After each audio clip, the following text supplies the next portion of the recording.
It is common knowledge that light is the fastest thing in our universe. You see something first before you hear it, as the light from that object travels faster than the sound waves from that source. Now, this is a general simplification of the science behind this, but the principle is correct. Less commonly known, but still not too obscure, is that the speed of light in a vacuum is a constant that all observers in all inertial frames can agree on. This value is known as c, approximately 3 times 10 to the 8 meters per second. This is an assumption made by Einstein's theories of both general and special relativity. The inertial frames bit is slightly more complicated, but I'll try and describe it as succinctly as possible, as this video is about how the speed of light was measured and calculated. Imagine you were standing still at the side of the road. Relative to the ground, you are stationary. Simple enough. You aren't moving, and from your perspective, or frame of reference, the ground isn't either. Now suppose a car whizzes by you. The speedometer of the car registers its speed as about 70 miles per hour. Sorry, I don't like imperial units, so let's say that's about 30 meters per second. Anyway, since you are still relative to the ground, when the car passes you, its velocity, according to you, is 30 meters per second, to the right. Direction is crucial here, as you will see in a moment. Now suppose there's a plane up in the sky, above you and the car, travelling opposite to the car. According to the plane's speedometer, wait, do planes have speedometers?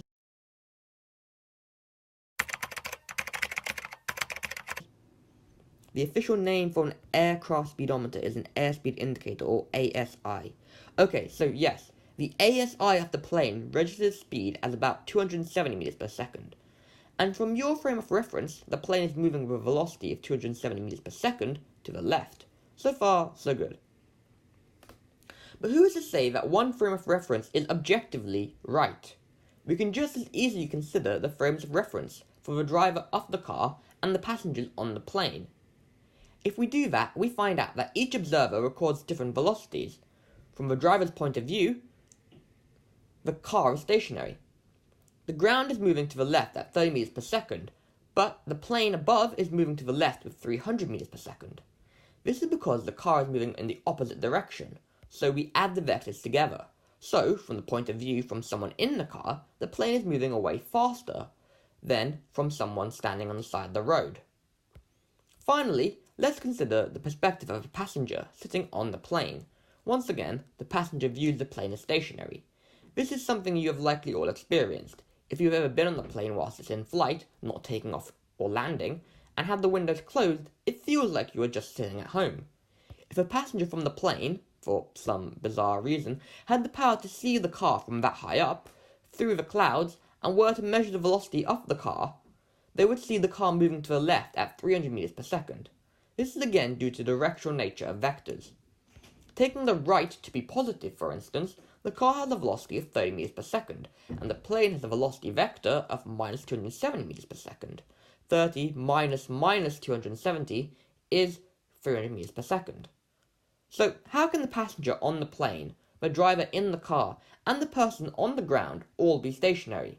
Surely there must be some correct or true notion of stationary. Well, no. The person on the ground's idea of stationary is only stationary from his view. If you think about it, who's to say one observer's perspective is more valid than another's? This isn't about some equal rights for all observers, but for all intents and purposes, all observers should have equal rights. No, the person on the ground who is still is on a giant spinning rock in outer space, which in turn orbits a massive ball of plasma in the center of our solar system. Note, the sun is not directly at the center of our solar system, and it too orbits around a point at the true center of our solar system, before anyone gets mad at me in the comments. We can just as easily consider observers in some other point in space, on the moon, in distant galaxies, or sitting on the sun, for whom you are moving at, say, 30,000 meters per second, the speed of the Earth's orbit around the sun, for a particular observer sitting on the sun.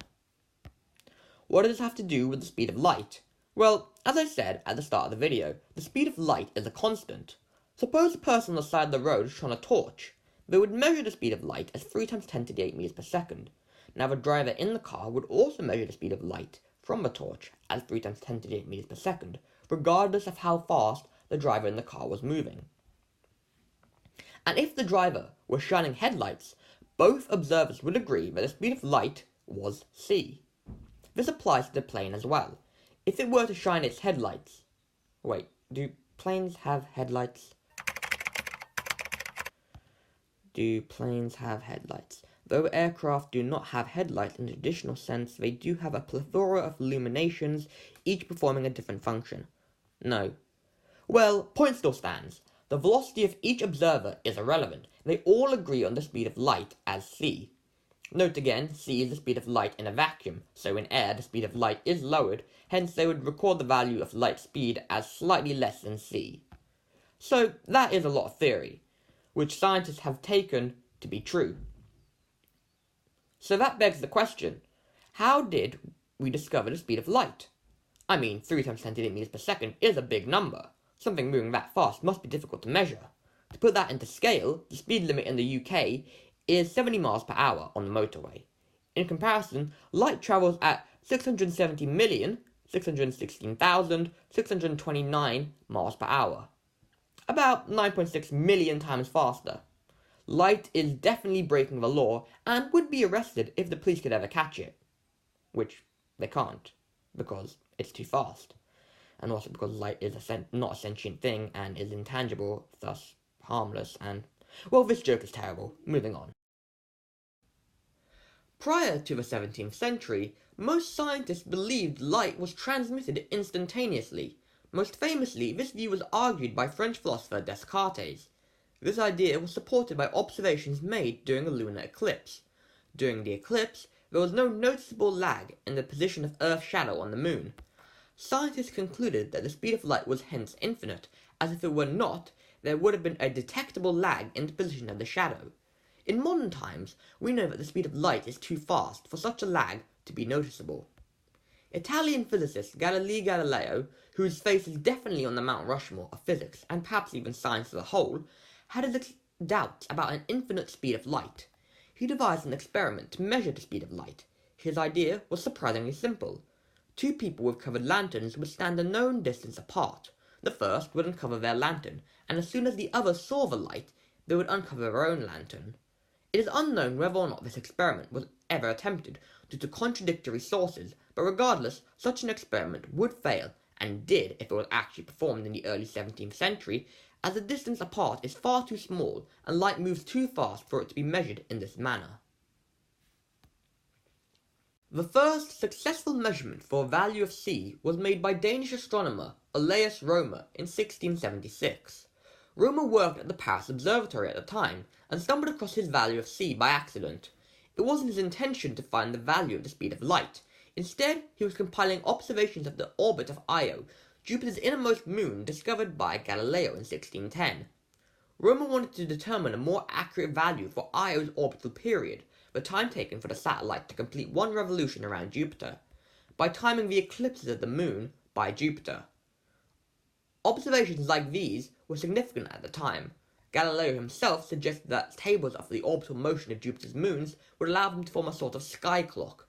This sky clock would allow navigators and mapmakers anywhere on the globe to read an absolute time, being the standard time at a location of known longitude, such as the Paris Observatory. This would then allow them to determine the local solar time, from which they could ultimately calculate their longitude from the time difference. Unfortunately, this method of finding longitude proved to be impractical, being abandoned after the development of accurate timepieces for use at sea, marine chronometers, invented in 1761. Whilst the Io eclipse data failed to make advancements in navigation, it managed to enlighten us on another important scientific issue, the speed of light. Io has a known orbital period of 1.769 Earth days, or about 42.5 hours. When viewed from Earth, Io is eclipsed by Jupiter during certain times in its orbit, which is observed in one of 2 possible ways. Io either suddenly disappears, moving into the shadow of Jupiter, known as immersion, or Io suddenly reappears, moving out of Jupiter's shadow, known as emergence. From Earth, for one eclipse of Io, it is impossible to see both immersion and emergence, as one or the other would be obscured by Jupiter itself. At the point H, known as the point of opposition, neither immersion or emergence would be visible, being hidden by Jupiter.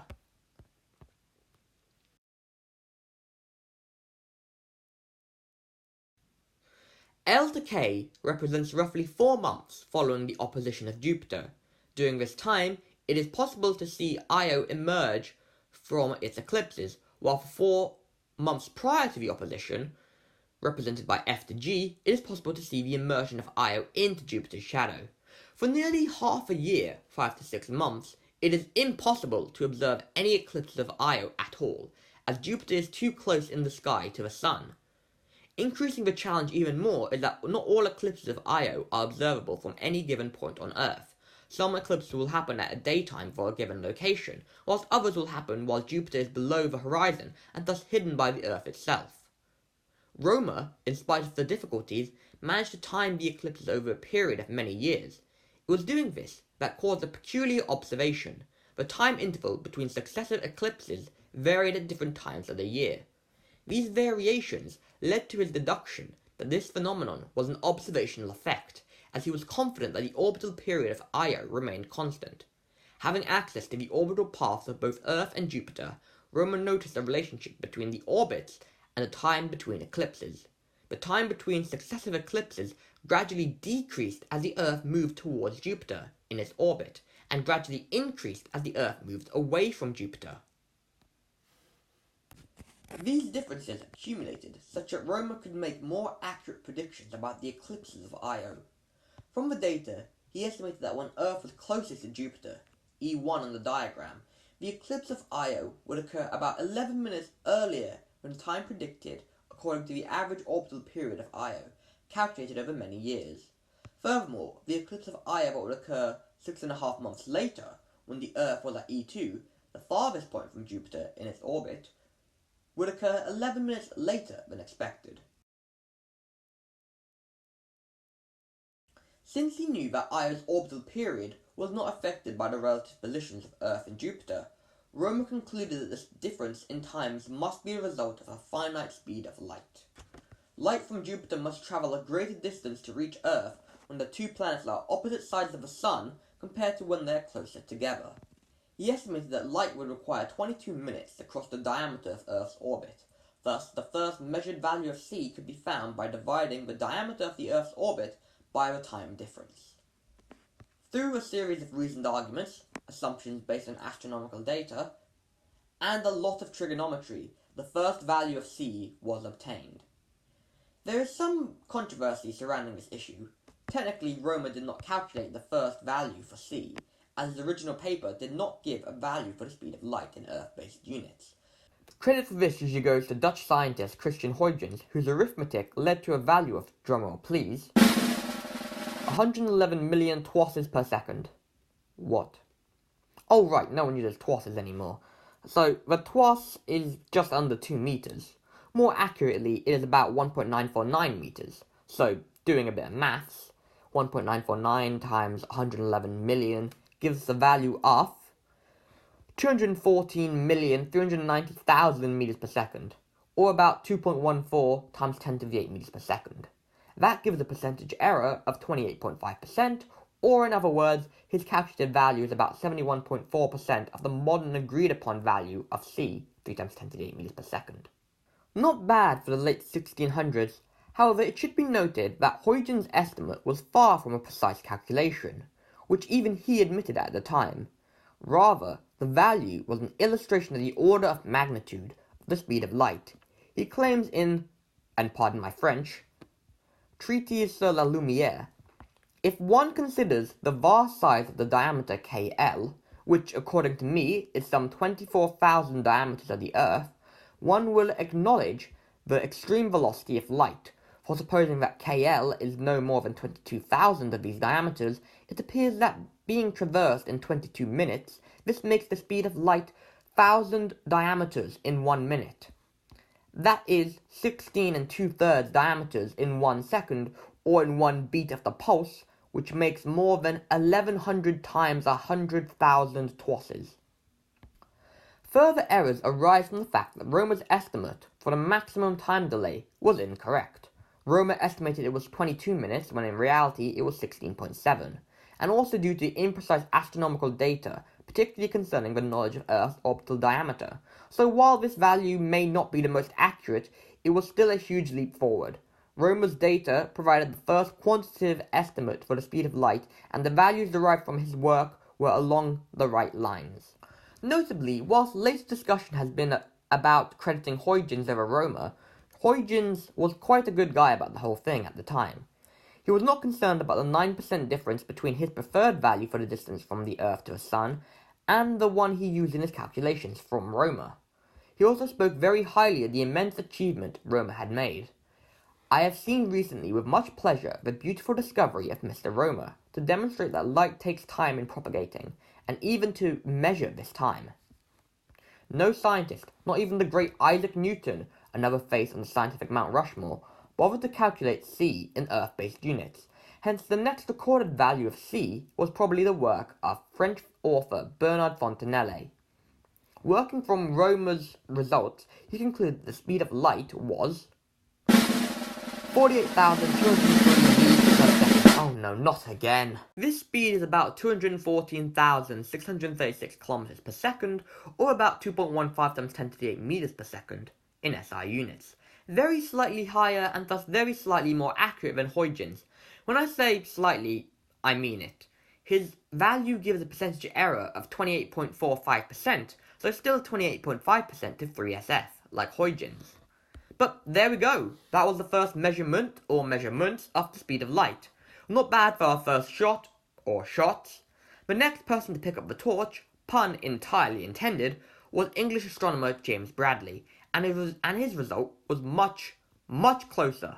With the technology available at the time, astronomy seemed the way to go for measuring the speed of light, as if it were finite, it would only be measurable over very large cosmic scales. Whilst Romer used the eclipses of Io, Bradley used a phenomenon known as stellar aberrations, the apparent change in a star's position due to the Earth's motion. In 1727, Bradley had been measuring the position of Eltanin, the brightest star in the Draco constellation. Draco is Latin for dragon, and can be seen here, looking exactly not quite like a dragon. We all know constellations hardly look anything like what they are named after. Guess back when they were named, people had to have an active imagination to keep themselves entertained. At most, and I mean this is a big stretch, it kind of resembles a snake, but then why not call it anguis? I think that's how it's pronounced. Latin for serpent. Never mind. Through his observations, Bradley was looking for a minor shift in the apparent position of the star relative to the Earth, known as parallax. At this time, most, if not all, astronomers agreed with the heliocentric model of Copernicus. Earth and all the other planets in our solar system orbited the Sun. However, the Catholic Church and even a large chunk of scientists outside the field of astronomy still clung to the incorrect geocentric model. If Bradley could find the parallax of Eltanin, it would prove the heliocentric model was correct, and also enable the distance to the star to be calculated, as seen on screen. Bradley's observations differed from his initial predictions. Although there was a slight shift in the position of the star over the course of the year, the positional change was different from that if it had been caused by parallax. Note that what you're seeing on screen has been massively exaggerated so that a difference can actually be seen. In reality, the maximum shift of Eltanin about its position is 0.0056 degrees, about 1% of the diameter of Earth's moon. Bradley, attempting to justify his observations, has stumbled across an entirely new phenomenon, later dubbed stellar aberration. It seems like every astronomer worth his salt back then would be doing one thing, fail at that thing, only to discover something entirely new and groundbreaking that helped determine a value for the speed of light. I mean, I have only 2 examples, and spoiler for the rest of the video, there are only 2 examples, as everyone else used more fancy technology and less astronomy, but still, it is odd that it happened twice. Stellar aberration is a hard one to wrap your head around. I had only recently discovered it whilst researching this video. I had known about parallax, but never heard of stellar aberrations. To understand the cause of this phenomenon, imagine a rainy day, not hard if you live in England like me. On this particular rainy day, there is no wind, so rain falls perfectly vertical from the sky. However, if you move, the rain no longer moves vertically, but rather it is tilted in your direction of motion. This relates back to the inertial frames from the beginning of the video. This is commonly seen, even without any knowledge of science. Someone with an umbrella walking forwards needs to tilt their umbrella forward to protect themselves from the rain, or when a train shoots through the rain, the rain streaks down the windows diagonally. Bradley held the belief that this change in Elton's position, or stellar aberration, was the result of Earth's orbit around the Sun. Light was made up of tiny particles, all traveling at a finite speed, and the light particles seemed to be displaced in the direction the Earth was moving, like how the raindrops are to an observer moving in the rain. Earth, and as a matter of fact, all planets in our solar system, orbit in an ellipse, not a perfect circle, something discovered by Kepler. As the Earth moves through its orbit, the direction in which it moves is continually changing, hence the displacement of a star from its mean position continually changes as well. Bradley not only managed to prove the heliocentric model of our solar system, but also calculated a value for C by showing the maximum angle theta by which a star is displaced from its mean position is given by the formula theta equals V over C. In this formula, theta is the angle that the star is displaced, measured in radians, not degrees. If you haven't come across radians before, 1, I envy you, but 2, all you need to know is that pi radians is equal to 180 degrees, therefore 2 pi is 360 degrees, pi over 2 is 90 degrees, and so on. 1 radian is about 57.3 degrees. V is the velocity of the Earth orbiting the Sun, and C, what we're interested in, is the speed of light. From this method, Bradley's obtained value for C was... well, hang on. So, I've been railing hard against imperial and archaic units of measurement, giving you the converted value of the speed of light in standard SI units, meters per second. However, an argument can be made for not converting these values. For instance, Romer initially postulated that light took 11 minutes to travel from the Sun to the Earth, as opposed to giving a speed in Earth-based units. Similarly, Bradley presented his value of C not in Earth-based units, but in the time taken for light to reach the Earth from the Sun. Bradley suggested that light took 8 minutes and 13 seconds to travel from the Sun to the Earth, an astonishingly accurate prediction for the speed of light. Bradley's choice not to convert avoids the inherent inaccuracies that come with the translation to Earth-based units. For instance, the horizontal parallax values at this time would render the conversion highly dubious. For the sake of consistency, and with the help of modern astronomical data, in SI units, Bradley's value for C is about 301,000 kilometers per second, or 3.01 times 10 to the 8 meters per second. This value seems so close to our true value, in fact it is our true value, to two significant figures. Now, I have a confession to make. I have been lying to you, or at least misrepresenting the true value of C. I initially claimed it was 3 times 10 to the 8 meters per second, which it is, but more accurately, it is 299,792,458 meters per second, which means that Bradley's estimate for C was a 0.5% overestimate. Wow! Even when compared to our more precise modern value, Bradley was still only 0.5% out. That is a massive leap from Romer's 28.5%. Why is that? There was about 50 years between the two calculated values. What changed in those 50 years? Romer's value for the speed of light, taking 11 minutes to reach the Earth from the Sun, was more than a third larger than Bradley's 8 minutes and 13-second calculation. We've already discussed some of the errors made in Romer's calculations. Romer included some subjective qualities such as when to define the beginning and end of Io's immersions and emergences, and what theory of Jupiter's orbit to use. Furthermore, his calculations were handicapped from the offset, as there were many effects not yet discovered, which he could not yet account for, and many of his astronomical distances were not very accurate. Bradley's more accurate value should not be that big a surprise. Stellar aberrations are a whole other topic, worthy of their own video, but for those wondering about the differences between parallax and stellar aberrations, I will explain that now before moving on to the next value of C. Parallax is caused by the change in the Earth's position as it orbits the Sun, whereas stellar aberration is caused by the change in the direction of Earth's motion around the Sun. This key difference means a lot. Parallax causes a much smaller shift in position than stellar aberration. Parallax is inversely proportional to distance, i.e. nearer objects show greater parallax. In contrast, stellar aberration is completely independent of a body's distance from the Earth. Parallax shift, even for near stars, is so tiny it wasn't successfully measured until 1838. German astronomer Friedrich Wilhelm Bessel measured a parallax of 0.314 arcseconds for a star of the binary star system 61 Cygni.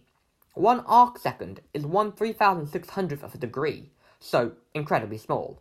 The shift in 61 Cygni due to parallax is around 65 times smaller than the shift due to stellar aberration. To put that into scale, the shift due to parallax is about a length of 2 centimeters, compared to a total distance of 12 kilometers. Parallax is so small, hence it is very difficult to detect. By 1900, only 60 nearby stars had their parallax measured. Only with the help of improving technology were we able to accurately measure the parallax shift. So in the 1700s, they had absolutely no chance.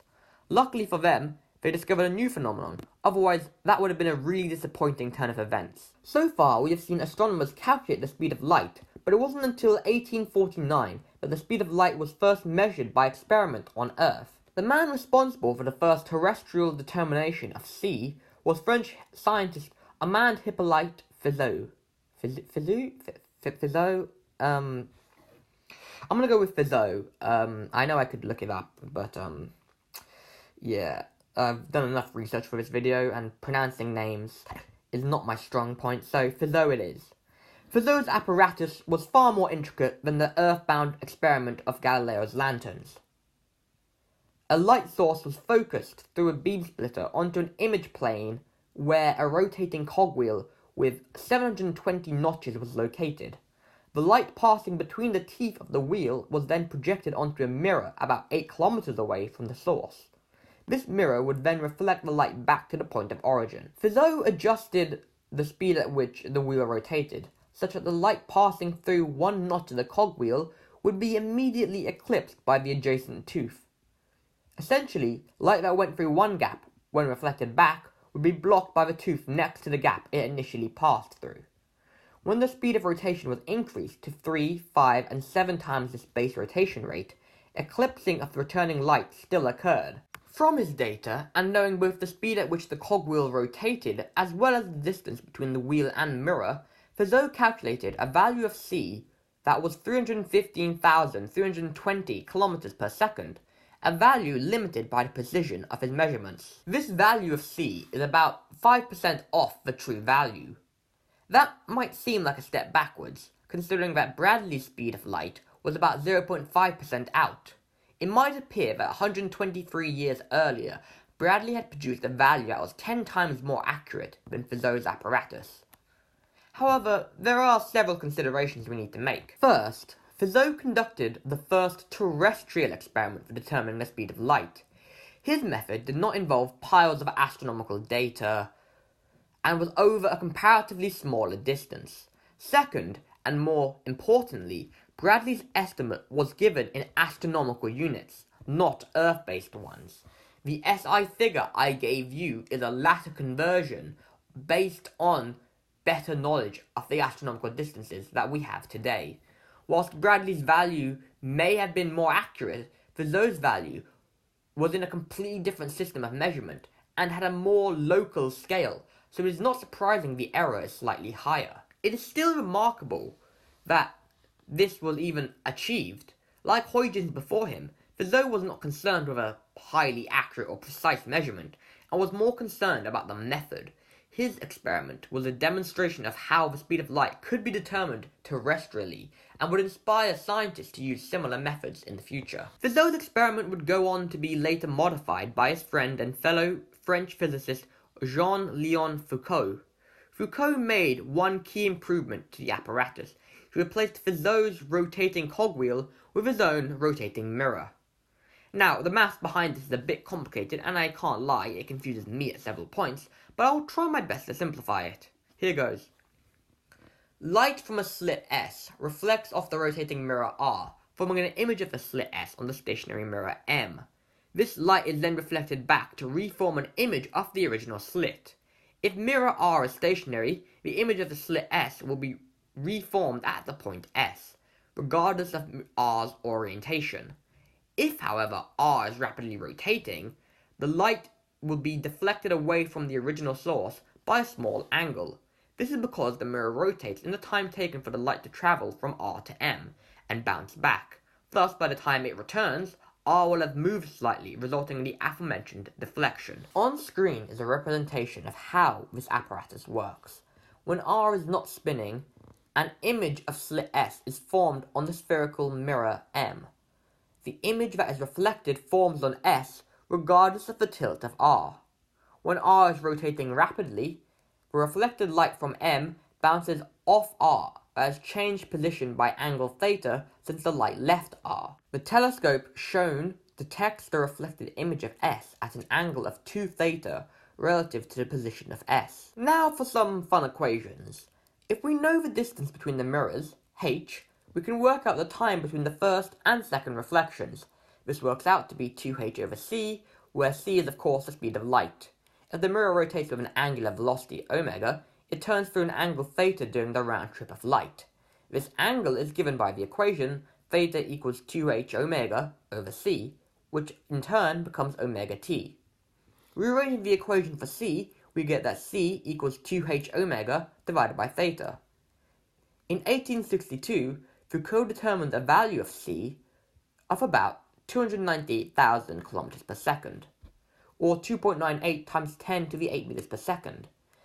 Now, we are getting so close to the true value that for the purposes of most calculations that you will ever do in a classroom, it doesn't really matter too much. But close isn't good enough for physicists, and on a more serious note, an accurate value for the speed of light is very important for practical applications of light. And what good is physics if it can't help us in practice? All good discoveries in physics help us forward humanity in some way, but that is a topic for another video as well. The takeaway from this experiment is that Foucault's figure was within 0.6% of the modern agreed upon value. Foucault and Fizeau both helped contribute to the light as a wave versus light as a stream of particles debate. Foucault in particular used his apparatus to compare the speed of light travelling through air against the speed of light in water. He found that the speed of light was slower in water than in air. This helped in disproving the corpuscular theory, the belief that light consisted of small discrete particles known as corpuscles, which stated that light would travel faster in water than in air. I have not touched upon this debate too much, when I arguably should have, but this video is long enough as it is, and I'm more focused on the methods of determining the speed of light as opposed to the arguments about the nature of light. We now know that light can exhibit both wave and particle-like behavior, and many of these experiments help provide evidence for one of these interpretations, wave or particles. During Foucault's time, wave theory reigned supreme, due to properties like diffraction and interference, but later quantum interpretations used evidence such as the photoelectric effect to provide evidence that light can behave as a stream of particles in certain situations. Thanks, Einstein. We're still not done with the Fizeau-Foucault apparatus, as another scientist made another modification to the apparatus to get an even more accurate value of c. I did not make explicit mention of this previously, but Foucault placed a lens L as close as possible to the mirror R in order to maximize the distance between R and S. As R rotated, an enlarged image of S was swept across the face of mirror M. The larger the distance Rm, the faster the image is swept across M, and the less light is reflected from M. However, Foucault was limited in his ability to increase the distance Rm. In his arrangement, he was unable to increase the distance between mirrors beyond about 20 meters, without the image of S becoming too dim to measure accurately. Enter American physicist Albert A. Michelson, who made several measurements of the speed of light between 1877 and 1931. For the first couple of years, Michelson's setup included quite a few refinements of Foucault's original arrangement. Michelson placed the rotating mirror R near the principal focus of lens L. The principal focus is the point at which light rays appear to converge if entering parallel to the principal axis, which you can imagine as a normal line passing through the center of the lens. For a convex lens like this one, this point is along the principal axis, and in front of the lens is where the real image is formed, a real image being one that can be projected onto a screen. If the rotating mirror R is exactly at the principal focus, the moving image of the slit S would stay on the distant surface of the mirror M, which is a diameter equal to the length of that of L. This is only true so long as the axis of the pencil of light, remains on the lens and does not depend upon the distance of Rm. A pencil of light might sound odd, but is a term used in optics referring to a geometric construct describing the beam of light, whose shape is typically a cone or cylinder. As you can see in this example, it looks like a long, double-ended cone, or kind of like a pencil at one end. From this, Michelson was able to increase the distance Rm much more than Foucault, increasing it to nearly 610 meters. As stated, Michelson wanted to maximize the distance Rs, but in order to achieve a reasonable value for this distance, he had to use a lens with a much larger focal length, just over 45 meters. This means that light coming from a faraway object, like an infinite distance away, so that the light rays reach the lens parallel to its principal axis, would converge at a point 45 meters from the optical center of the lens.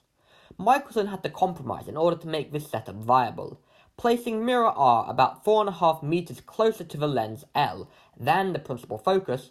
The distance Rs could be between 8.5 to just over 10 meters long. Michelson also used very carefully calibrated tuning forks. These were used to monitor the rate at which the mirror R rotated. In his experiment, R was rotated by an air turbine. The measurements of the displacement of the slit S image were very precise, in the order of 115 millimeters. By 1879, he had calculated a figure of 299,944 kilometers per second. This also came with some fancy uncertainties, a first for this video. Uncertainties arise due to limitations in the resolution at which the instruments used in an investigation can measure. Say you have a ruler with divisions every 1 centimeter. Not a great ruler really, but just for the sake of argument, imagine that every line on this ruler marks 1 centimeter.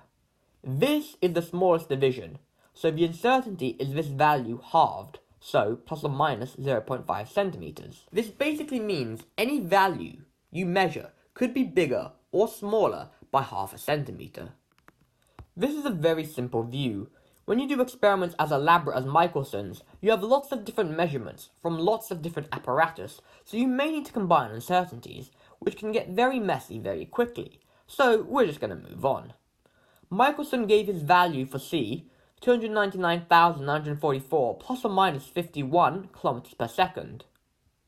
Plugging this into a calculator, it is within 0.05% of the modern value, and about 12 times more accurate than Foucault's value. But that wasn't good enough, as in 1926, 47 years since his last attempt, he repeated the experiment with even more refinements. He changed the shape of the mirrors to these polygonal prism-shaped rotating mirrors that range from octagonal, having 8 faces, to hexadecagonal, having 16 faces. This time, he achieved a result of 299,796 kilometers per second, plus or minus 4 kilometers per second.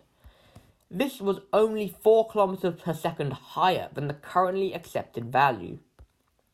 He attempted to measure it yet again, even more accurately, but sadly passed away before the experiment could be completed. And although the experiment was completed by F.G. Pease and F. Pearson, the situation worked against this value being of higher accuracy, such as an earthquake. Just because the result was discarded doesn't mean we can't learn a lot about the method. This method was very similar to Michelson's previous, but even more refined. Once again, light would pass through the narrow slit where it would be reflected by the face A of the octagonal metal prism. Reflecting off a series of mirrors, the light would travel a few kilometers, where it would return to be reflected by face B to the observer. When the prism is not rotating, the image of the slit S is seen by the observer, but when it starts rotating, this image disappears as B is no longer in the correct position to reflect the light into the observer's eye. Increasing the rotation speed to just the correct value will cause the image of slit S to reappear, as the time taken for light to travel from face A to B was 1/8 the time taken for one complete revolution. Now, that doesn't sound too complicated, does it? In fact, the maths to calculate the speed of light from this experiment is astonishingly simple. The prism completes a number of revolutions per second. Let's call this n. Then the time taken for one complete rotation is 1 over n. The time taken for one complete revolution is 1 over n. The time taken for light to travel a distance s is 1/8 of this, or t is equal to 1 over 8n. Finally, we obtain a value of c by doing that c is equal to s over t, which is just another way of saying that speed is equal to distance over time, which means that c equals 8 multiplied by n multiplied by s. Whilst the maths is simple, the precision of the measurements is incredibly difficult. Well, that does it for Michelson. The man who found the most accurate value for the speed of light at the time got bored and decided to best himself and find an even more accurate value. Now, if I'm being honest, the experiments get a bit less fun from here on out, but they are more correct. It is a trade-off. We have come a long way from Roma and the eclipse of Jupiter's moon. Now we are getting to the point where technology is getting more advanced and experiment design less elaborate. So no disrespect to the remaining scientists who tried to measure the speed of light, but we are going to speed through the last few. You might say we are going to go light speed.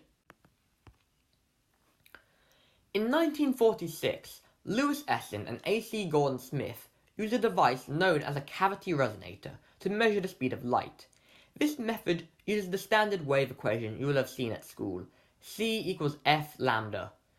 If one measures the frequency and wavelength of an electromagnetic wave in a vacuum, then one can substitute these values into the formula and get a value for c. The cavity resonator measures the resonance frequency.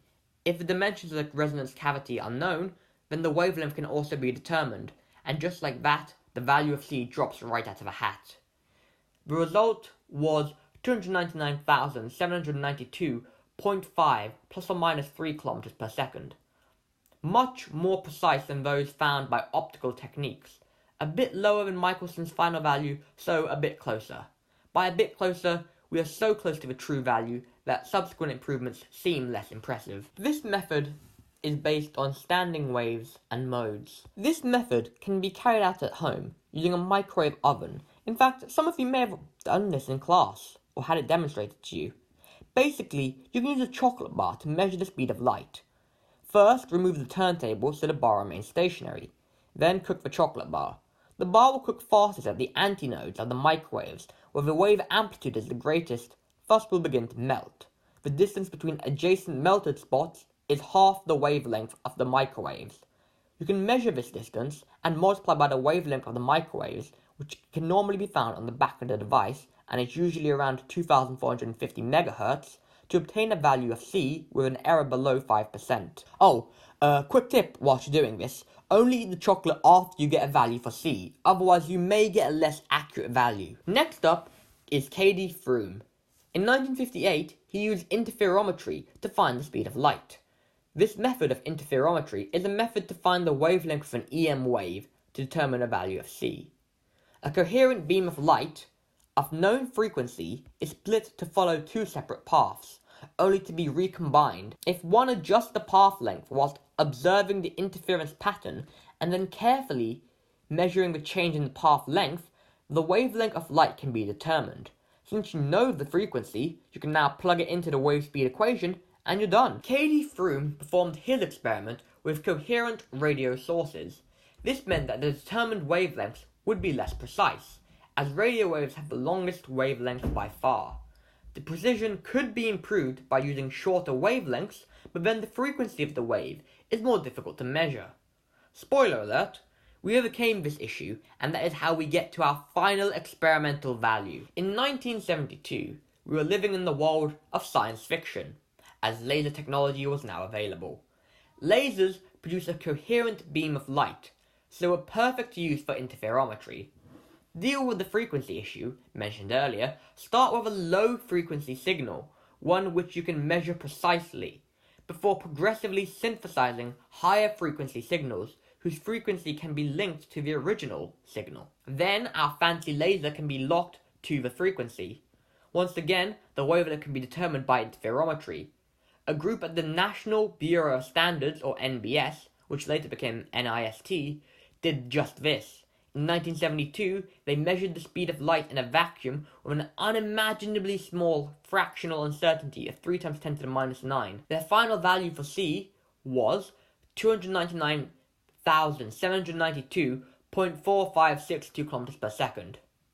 So that was the final experimental value, and for all intents and purposes, that is the speed of light we agree upon.